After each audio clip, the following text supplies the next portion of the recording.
30 तारीख को हमने जो ये मीटिंग रखी है, इसके लिए भरत जी को बहुत बहुत साधुवाद। आपके अथक प्रयासों से, त्रिपाठी साहब के अथक प्रयासों से, लोक अधिकार मंच के सभी सदस्यों के संपूर्ण प्रयासों से त्रिपाठी साहब और रामचंद्र जी पालीवाल साहब विशेष रूप से सभी को प्रोत्साहित करते हैं और इस उम्र में भी जो ऊर्जा आपकी है उसके लिए हम नमन करते हैं। आदरणीय डॉक्टर साहब ने, चूँकि समय की सीमा है, मैं ज़्यादा बात नहीं करूँगा।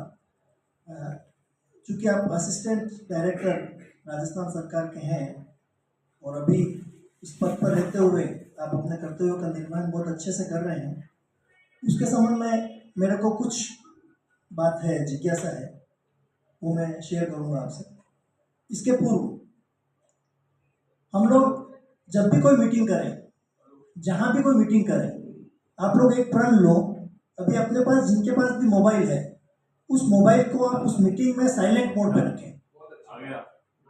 एक कर्टसी के नाते हम लोग मीटिंग कर रहे हैं, कोई व्यक्ति आप अपना स्पीच दे रहे हैं, इस बीच में कोई कॉल आता है।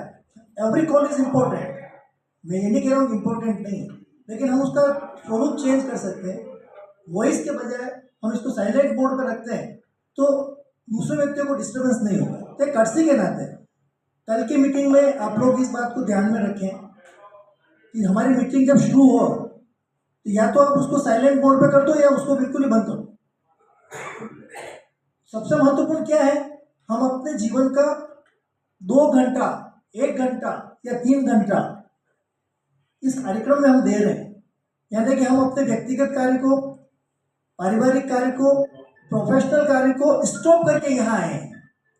तो ऐसा नहीं है कि आप कॉल नहीं उठाओगे तो दुनिया बदल जाएगी या दुनिया चेंज हो जाएगी या बहुत बड़ा नुकसान हो जाएगा। तो ये कर्टसी के नाते मैं आप सभी से अपने हृदय के अंतर्गम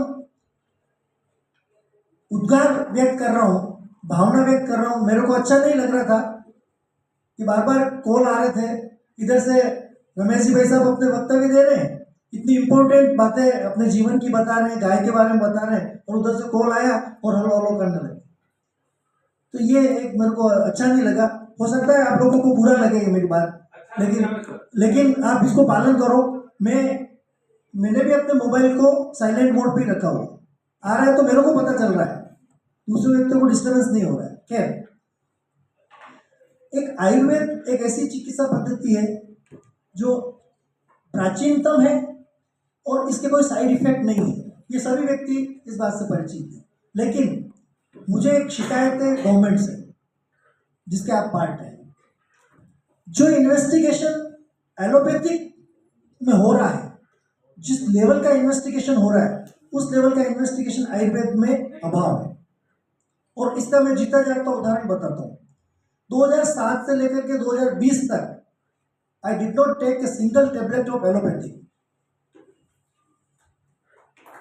इन स्पाइट ऑफ दिस 2020 में मुझे कमजोरी महसूस हुई।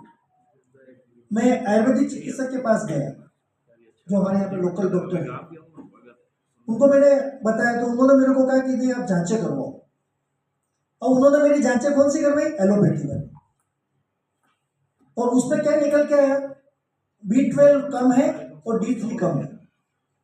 और उन्होंने मेरे को चिकित्सा क्या दी? जो एलोपैथी में है।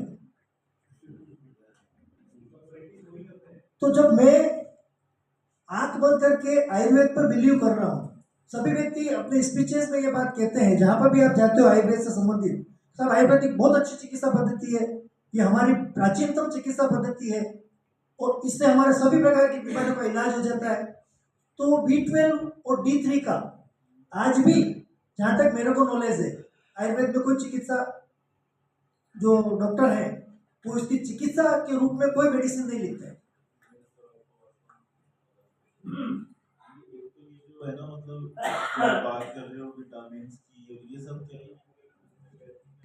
मानते हैं ये सप्लीमेंट्स हैं।